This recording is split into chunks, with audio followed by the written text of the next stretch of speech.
Okay, I want to welcome you out to the next episode of Talk on Things and Stuff. And again, we are focusing on the issue of sexual abuse. Just this last week, we've had the release of a document from the Mormon Leaks website, which was a compilation of all of the instances of sexual abuse involving children in which the Mormon Church and its leaders were named as being involved in it, whether it was by a leader directly committing the abuse, or that the church was involved in protecting or otherwise shielding abusers from consequences and accountability and legal implications of their actions, thereby perpetuating and placing other children at risk.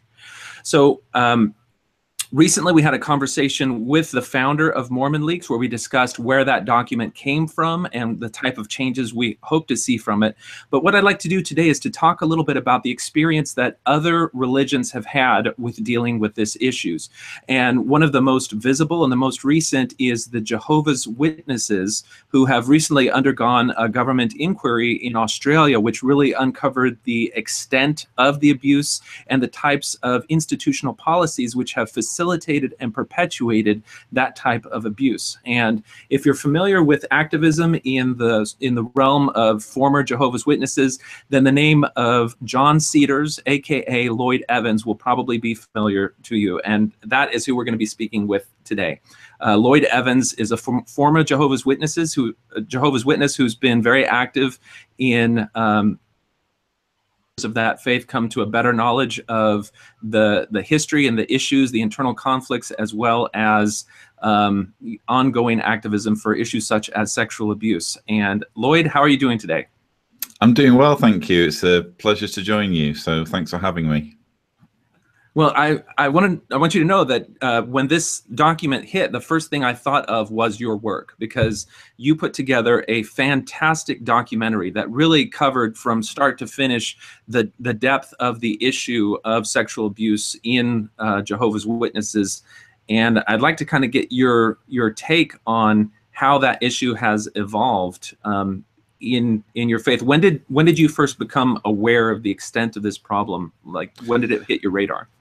So when I was a Jehovah's Witness, and bear in mind, I only sort of woke up from my indoctrination around 2010. As a Jehovah's Witness, I wasn't aware of there being any real problem, or at least not until 2002, when there was a BBC Panorama documentary shown on the television in the UK.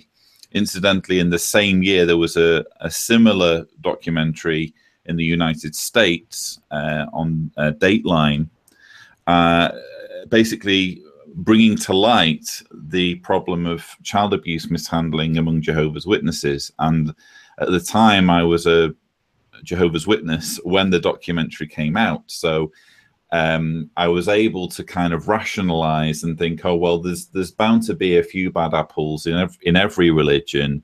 What matters is that where there have been elders involved, they're no longer elders, and where there are pedophiles, they've been disfellowshipped. And so long as that's happened, then everything's okay.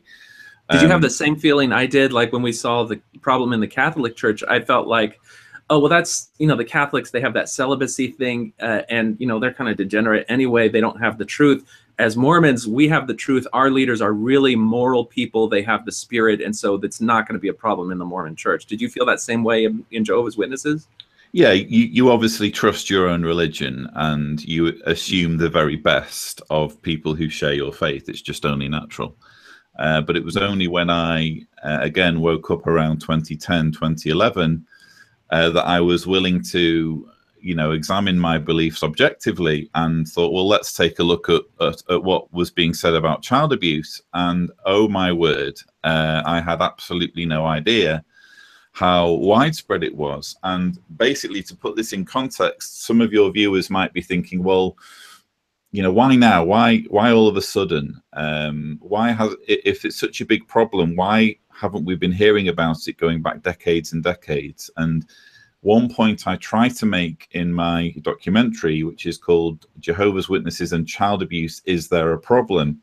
I try to give a bit of historical background into institutional child abuse and explained that, governments have only been aware of the problem going back to more or less the 1990s. It was in the 1990s that in America, Bill Clinton introduced Megan's Law, Megan's List, and made it so that you had to go on this list if you were a convicted pedophile. And in the UK, we had a similar provision in the legal in laws being passed. So it's only a very recent thing where governments and lawmakers have been sensitive to this issue. And of course, without there being interest in the issue, especially from journalists, no one's going to know anything. And so sure enough, in 2002, you had these two documentaries come out, Dateline and Panorama, and they really highlighted the fact that this is a huge problem among Jehovah's Witnesses. And it's not just simply a case of there being a few bad apples. There are actually policies that are making it easier for child abuse to be concealed within Jehovah's Witnesses. And, this is the first I've heard about a problem in the Mormon church, if I'm being completely honest. But I would be fascinated to know to what extent Mormon theology and Mormon policies have created this issue. Okay, I think that to me is going to be one of the most important parts of what is happening that we're seeing unfold before us. Now, before we get to that, you mentioned that these things really haven't come to the knowledge of everyone until we had these aggregate lists where you had to be registered, so people could go to one site and they could see all of the child sex offenders. And I think what we're seeing with this document, it's not actually any new, it's not like somebody unsealed court documents and this is information that nobody has had before. This is where over time, over the last several decades, there have been, little blips on the radar here and there. Oh, there was a case involving a scout leader. Oh, there was a case over here involving a bishop. And you never get the sense of the full extent of the problem. But what this one researcher whose life was affected by child abuse in religious authority decided to take all these different data points and compile them into one place so that you could see. It's almost like she created a registry in and of herself, just with the information that was available. And so we're now just all of a sudden seeing in stark contrast the way that the problem has happened. And what I'm, we'll put a link in so that viewers can go and access that document and read. And for every entry, there's a description of how the church interfaced in that abuse, whether it was the bishop himself, the scout leader himself that committed the abuse, or whether they knew about the abuse and yet continue to put potential victims in the way of the perpetrator.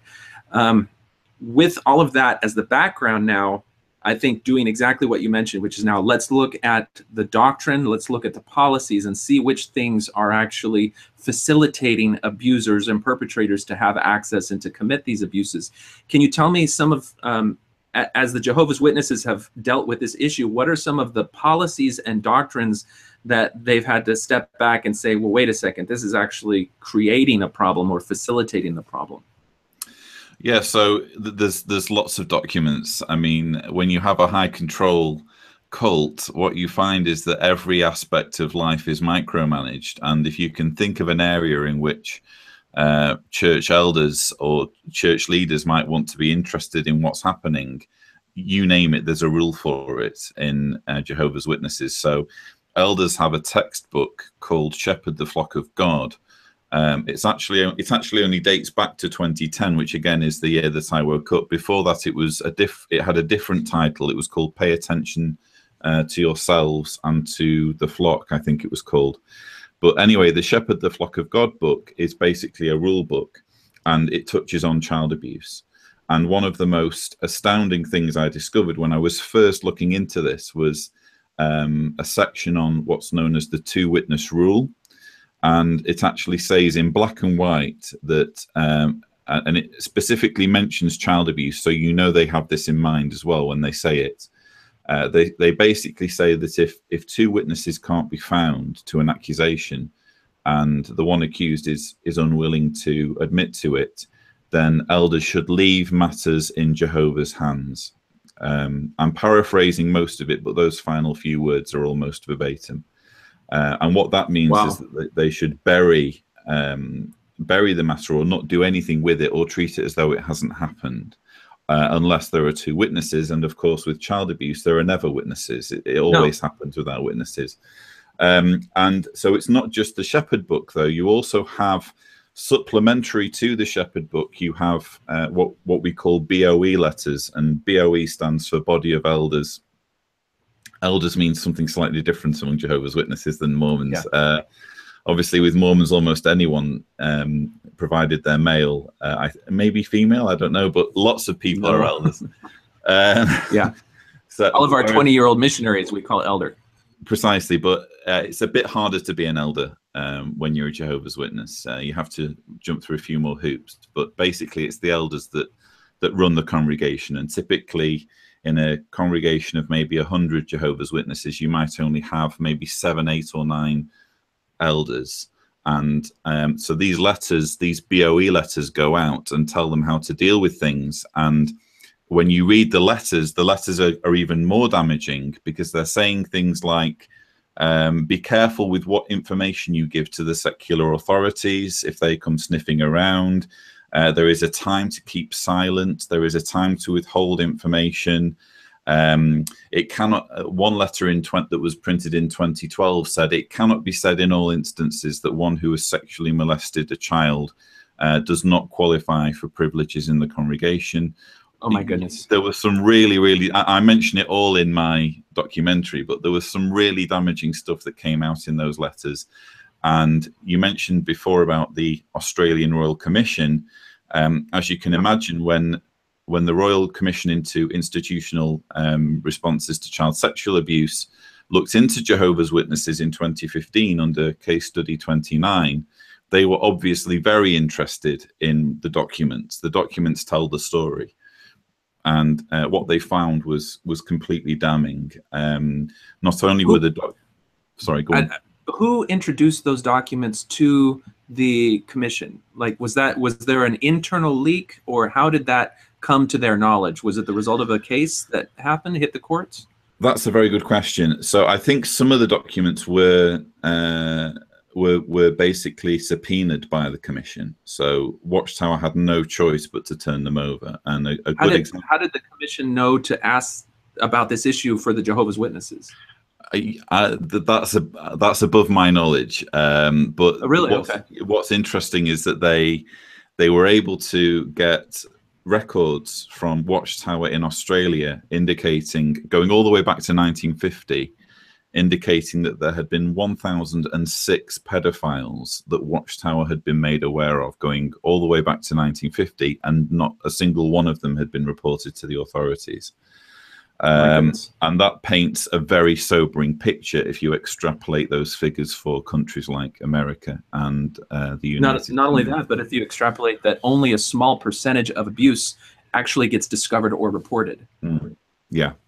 So some of the documents were subpoenaed, but some of them were there were activists involved in getting the documents to the Royal Commission. So, for example, there's a document called a branch manual, and it's one of the kind of most secret documents you can imagine. It's a document that basically governs how Watchtower operates at branch level. And bear in mind, you have the world headquarters, and then under that you have the branches. And so this document regulates how branches are to deal with things, way, way, way above even the elder letters I was telling you about. And while the proceedings were in place, they were talking about this document and the fact that they didn't have it, and the activists managed to get it to them. So there was some help there. I remember watching the issue and seeing that there was conversation going on the activist side, commenting on what the attorneys had and saying, these attorneys or the commission needs this other information. And I don't know how that connect happened, but as I understand it, that information was very helpful. Well, when you have a cult like Jehovah's Witnesses that's captive, where you have shunning and where people are actually prevented or threatened if they leave, all that means is that you have a percentage of people within the movement who don't want to be in it. And having resigned themselves to the fact that they're probably going to be in it for a good part of their lives, they're willing to do some work on the inside and leak letters out, which is basically what's happening with JWs.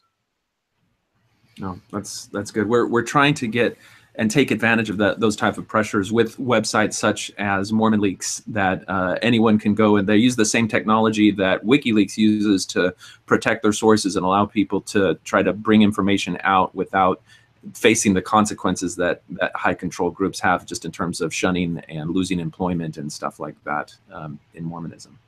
So give me just a brief overview of what took place in the commission. It's my understanding that even some very, very high level leaders were brought in for questioning and accounting for how this is going. And what are some of the big bullet points and changes that happened as a result of the commission? Oh, very little changed. I would really struggle to tell you what's changed. Really? But what was very entertaining. I mean, this was compelling footage. If you're an ex-Jehovah's Witness in 2015, this was must-see television, because as you can imagine, when you've been on the receiving end of some injustice from such a controlling movement, and all of a sudden you see and watchtower officials and even a governing body member being dragged in front of the commission and forced to account for themselves, that's very compelling, and you want to see what they have to say.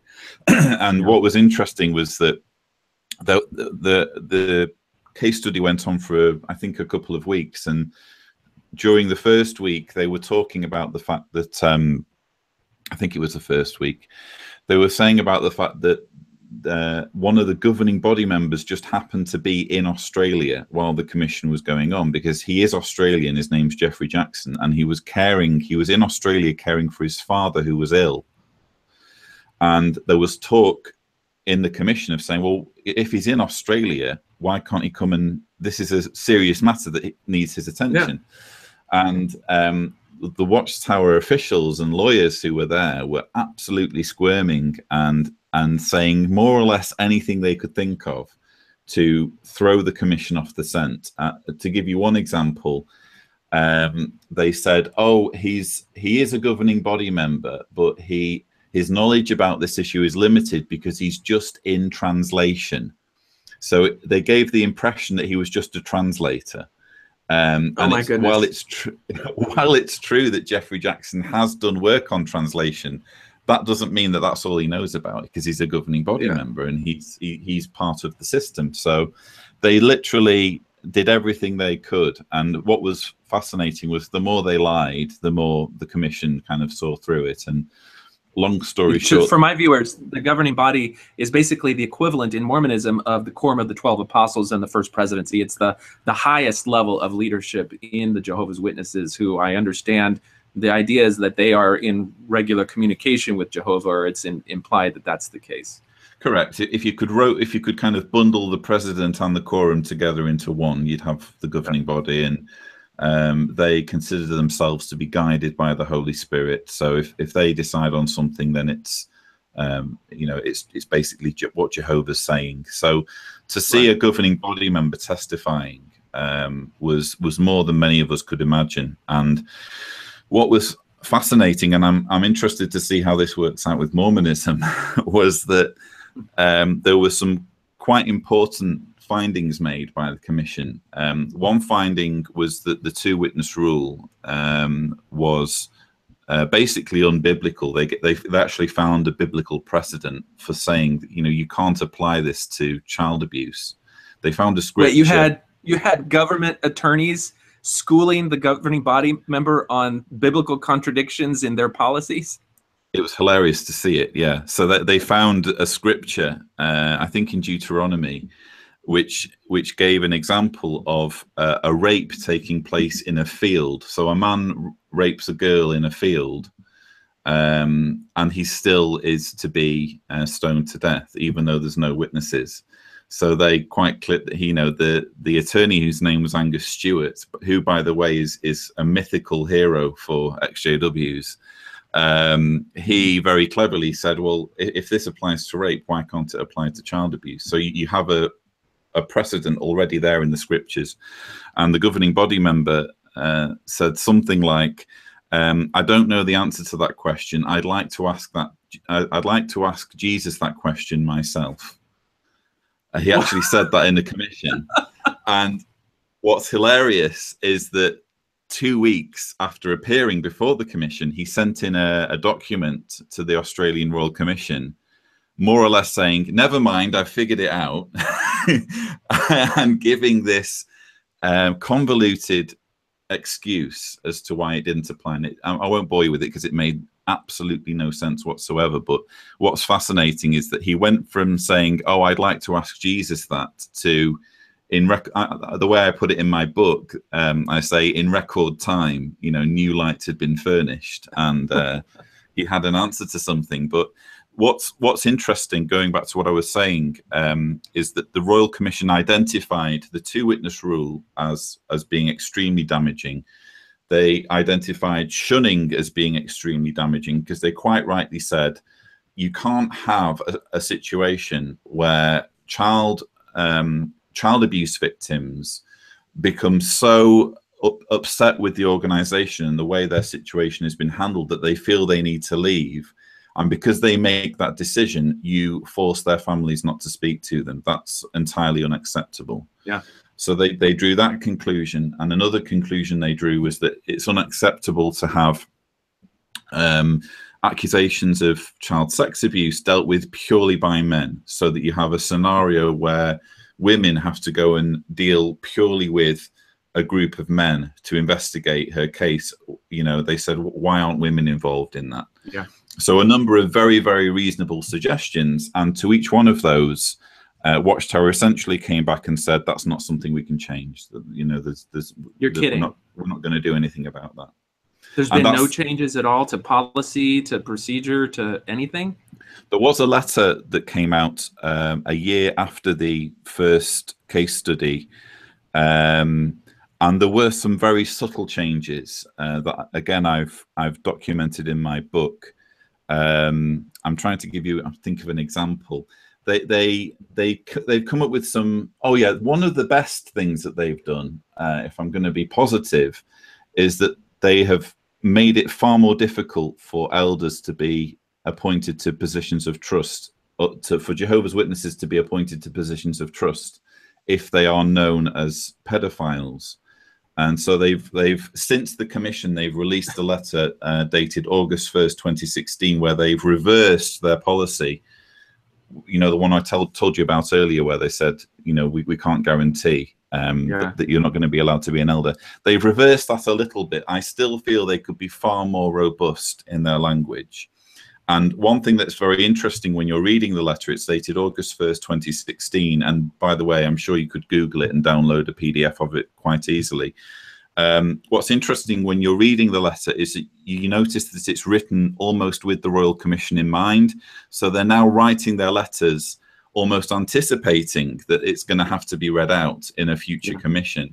But for example, when it comes to the two-witness rule, which is really crucial to Jehovah's Witnesses child abuse policy, they never mention it directly, but they do very cleverly mention it by saying elders are still to investigate these matters scripturally. And then they give us a reference, the pages in the Shepherd book that talk about the two-witness rule. So they're very cunning in how they've crafted the letter. That's, there are one or two other subtle changes, but the main issues of contention, the two-witness rule, the problem of shunning, and the problem of women not being involved in the process, basically for all of those key issues, Watchtower has said, we're not doing anything, we're not changing anything. Wow. When I see that as an outsider, and again, I see the same sort of hubris in Mormonism, and I try to say, well, why would they not change? There's clearly a problem. We've got this body of abuse cases that they know about. They've identified actual tangible things that anyone can see logically is facilitating this abuse. All you've got to do is change it. And they even gave them a way to do it scripturally. And all I can think of is if the governing body takes their advice, then it admits that some external entity has had a clearer insight into real moral issues than the governing body has, and it proves that they are not the ultimate moral authority, and so they cannot allow that to take place. I mean, what's your take on it? I think that has to play some role. You know, when I was watching Angus Stewart kind of schooling Jeffrey Jackson with the Bible and seeing him brilliantly give this argument, I was immediately thinking, well, A, that makes total sense, and B, it's probably never going to happen purely because he's doing it publicly. I wonder whether things might have worked out differently if he'd done it privately. But the thing you have to remember is, I mean, I don't know, I can't speak for the Mormon leaders, but the more I research the Jehovah's Witness leaders, I see men who genuinely believe themselves to be spokespersons for the Almighty, and whether they were given this kind of tip in public or private, they would still probably feel indignant that a lowly worldly person was giving them this suggestion. Yeah, I think in Mormonism, we face the same just issues of leadership not being responsive to external forces until it becomes a survival issue. And so we saw this when we had the issue of polygamy. And that was the last time that we actually had a high-ranking church leader, even up to the prophet himself, have to appear before a Senate hearing. This is around the 1900s, turn of the century, where we had a apostle that was being appointed to the Senate, and there was a lot of concern about, you know, that we don't want somebody who's got maybe mixed allegiances being in the government, and so they held a lot of hearings.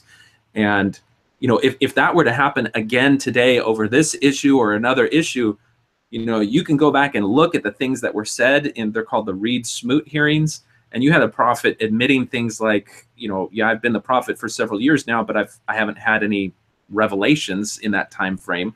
You know, if you could actually have audio and video of the highest ranking church leader saying things like that, it would probably affect the mindset of members that are using it. And I think in Mormonism, what myself and other activists want to see, you know, we're realistic. We know that the church is not going away. Okay, we know that it's got too much in terms of wealth and everything. But what we want to have happen is we want to have the culture of the church and the leadership change to a position of realistic institutional humility, which would mean that when suggestions like this come forward that don't presume that the leaders are inherently more divine or more moral, but actually encases them in a web of accountability and transparency, that's going to be healthier for the church overall, because it's going to reduce instances of abuse, and it's going to reduce the liability that the church may have for paying out hundreds of millions of dollars in settlements.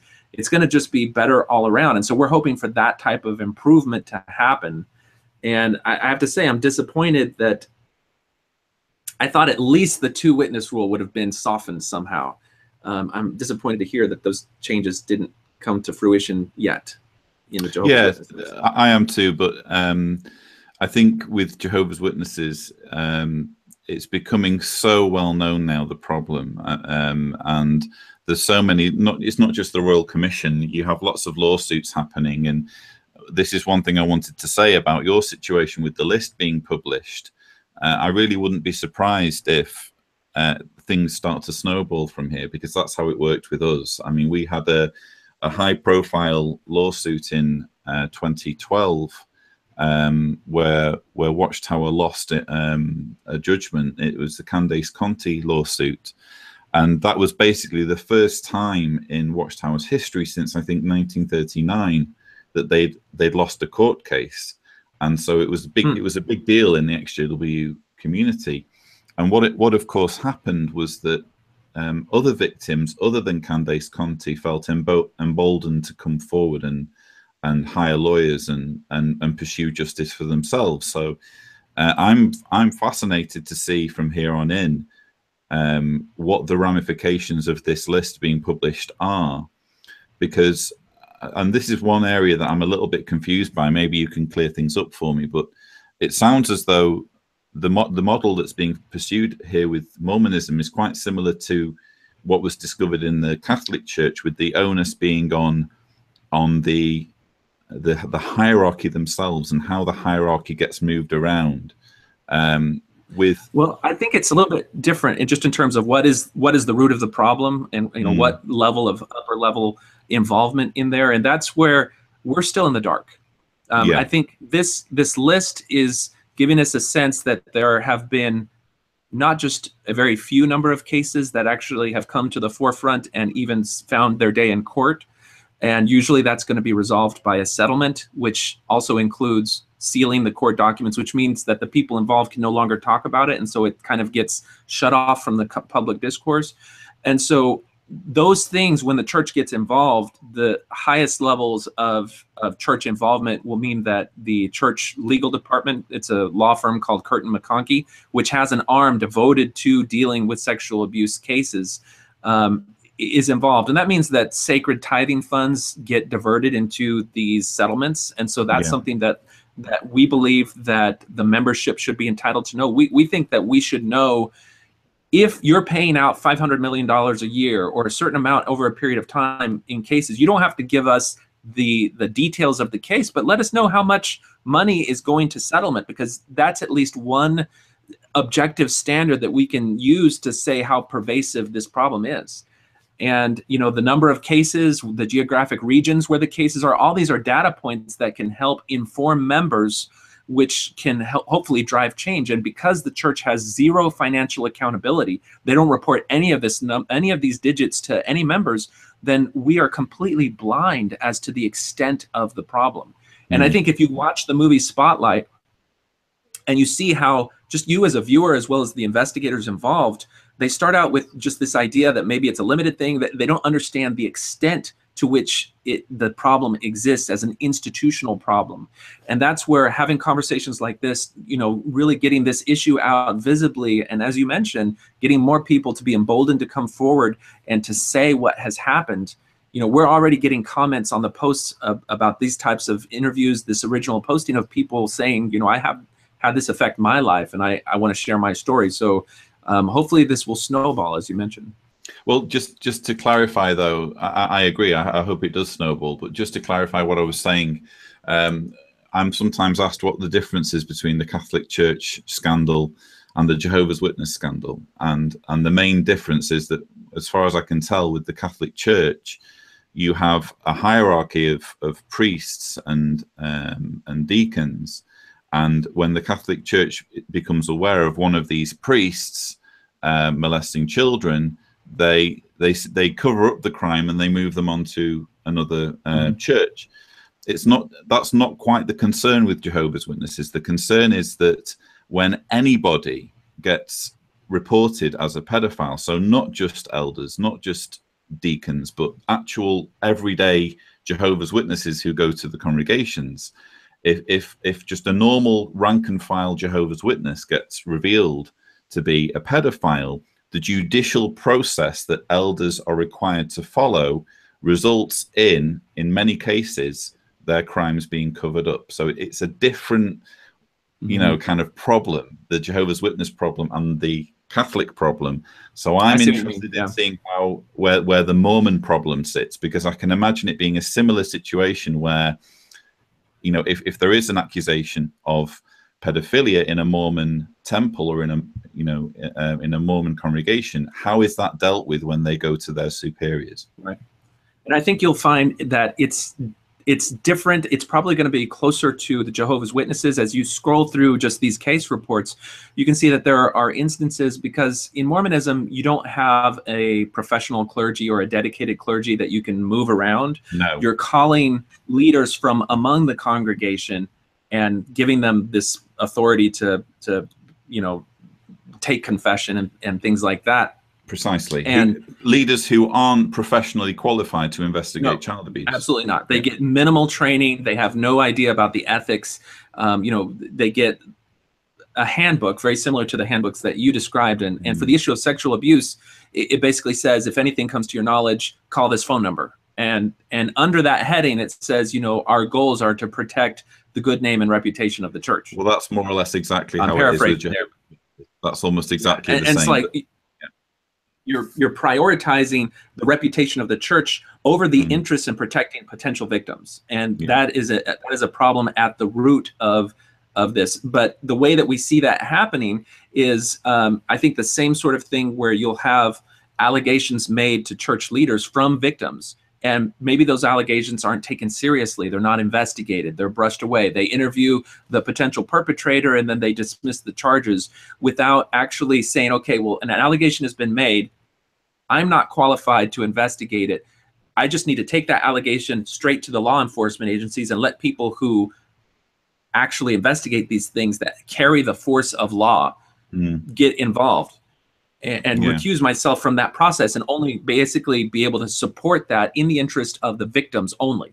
And so with that type of paradigm being in place, rather than having the interest of the victim being priority, it ends up covering up. So you'll have people, there are instances in there where, you know, maybe a young guy who's, you know, an adult, he's always gets along so well with the youth. And so he moves into a new unit, and he really gets along with the youth. He maybe befriends a youth who is a little bit less active, and then gets him coming to activities, is always picking him up at his house.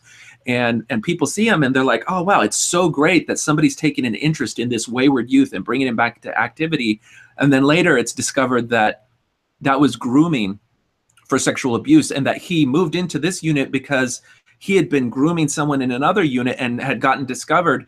And so had to change areas, and people who follow perpetrators and predators see this as a recurring pattern. And so it's not so much institutional in terms of moving bishops around as much as it is having policies in place which fail to provide the degree of protection that they could have provided to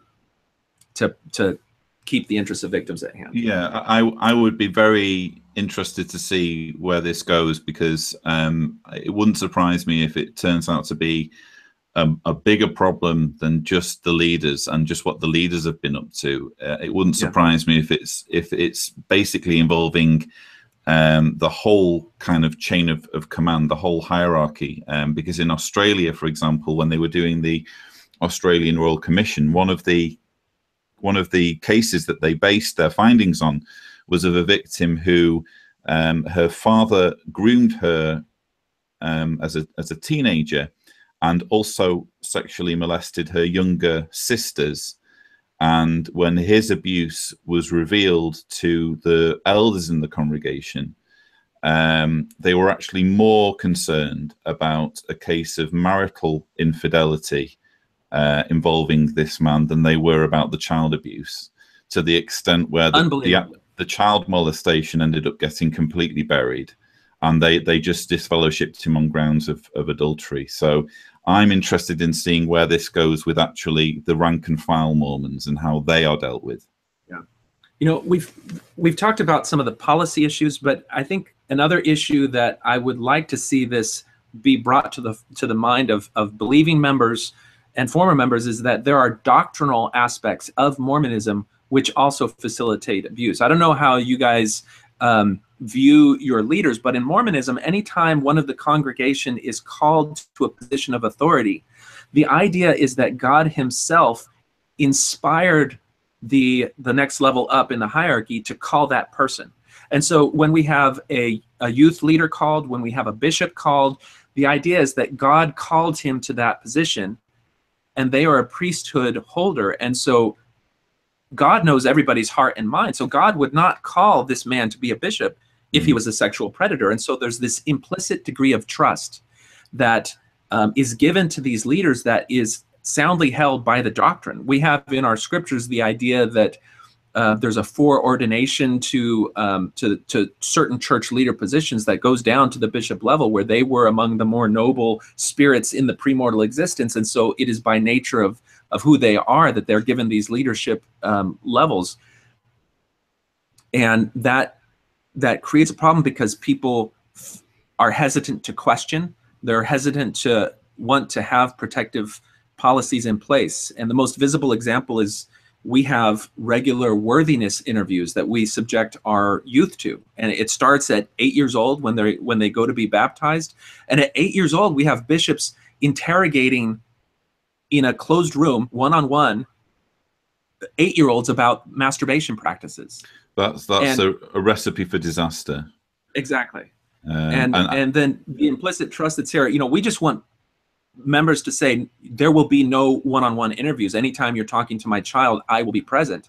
But just going to a leader and drawing that boundary and saying that is perceived as being confrontational, as not trusting or respecting or deferring to their religious authority, and then you're labeled as a troublemaker. Yeah, and it starts to be a problem. I go into it in the documentary, but you're basically describing the same thing as we have with Jehovah's Witnesses. It's basically in the culture, or the recipe is there for there to be this perfect storm of child abuse in Jehovah's Witness culture.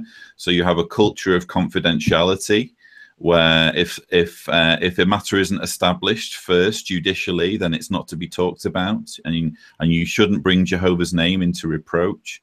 There's also an attitude whereby it said, oh, you shouldn't take your brother to court, and shame on you if you launch legal action against your brother. There's a culture of forgiveness, so that if someone does something wrong, no matter how bad it is, we should give them the opportunity of extending forgiveness, and that's what enables, pedophiles to move up the ranks and gain positions of trust. So all of the ingredients are there, and when you kind of line them all up, you can see exactly why. Again, in Australia, they were able to find 1,006 pedophiles going back to 1950, because it's almost like it was created, this system where pedophiles get concealed. Yeah. Well, listen, I really want to appreciate you taking the time to give us a little bit of insight into how this issue has evolved in the Jehovah's Witnesses community. I think that we'll probably touch base again in the future just to see how things are going and bring you an update of what's happening in Mormonism, and maybe get some ideas as to how to proceed. There's some, things that we'd like to see happen just in terms of making a way for reporting stories happen, so that we can continue to gather data points that we can use to maybe start to have the type of commission that they saw in Australia, if there's an equivalent that we can have here in America, something where you can have legitimate government authority bring accountability to the religion to get them to change. We've historically seen that happen around the issues of polygamy and our race issues, and hopefully pressure, both internal and external, can start to create a safer environment for people there. I want to make sure I failed to mention at the beginning that that you are an author of a book, The Reluctant Apostate. And I have it. My mom's actually read quite a bit of it, and she's talked to me a little bit about your experience, and I think it's been very helpful for there. And I'd like to encourage any of my readers, any of my viewers, whether they're LDS or Jehovah's Witness or any other faith, to check out your book. It's very well written, and you give us a fantastic insight into the culture and the issues that you've dealt with.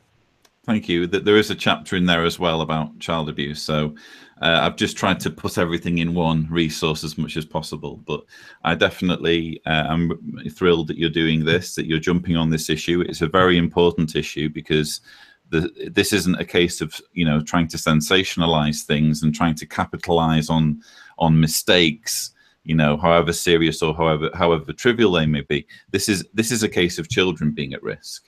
And so I would just stress that if there are any of your viewers watching this who are victims of child abuse, get a lawyer, report it to the authorities, and let's move things forward. Because quite frankly, if you stay silent, even if you feel you're at peace with what happened to you, your molester is still out there and could be abusing other children. And that's the priority, is to make sure other children don't get molested. Absolutely. And the statute of limitations for holding these type of criminals accountable is not just a few years. If it's child abuse, it extends, and there's no limit on it. And so, as you mentioned, it's in the interest of other potential victims. So again, thanks for coming out here, and hopefully we'll get a chance to reconnect sometime shortly. I do hope so. Thanks so much, Jonathan. All right, take care. Cheers.